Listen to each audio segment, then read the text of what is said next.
So it's similar, but it's focused on like the individual will over everything else. Whereas in communism, it's the social structure and no individual will.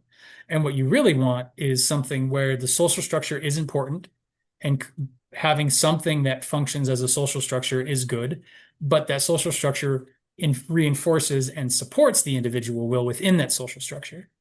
Um, which is, despite Stalin being both a communist and a strongman, he did not have the social structure that supported the individualism. He sort of used the communistic groupthink as a means of getting everybody under him. So he kind of did both bad things at the same time.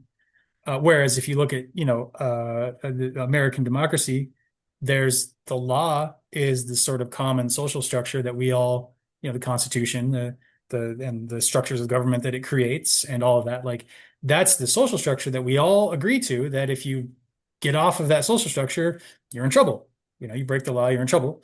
That works when the law is just, and it doesn't work when the law is not just. And ideally, you have a system to make the law more and more just over time, which is what we've been doing for 250 years to our best ability.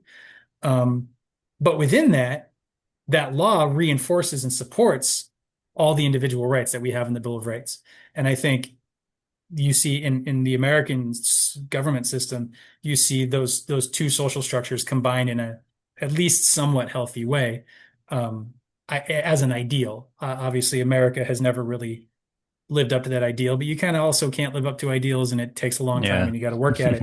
But I think when we're talking about the level of things we're talking about, like that's probably the closest thing we have to a myth, in America. And even that isn't holding up anymore, in part due to, government shenanigans going back 20, 30, 40 years.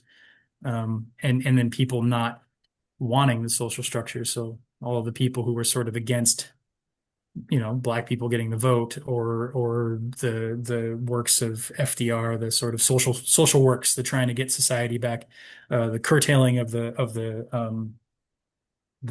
corporations, in like the 20s and 30s and 40s.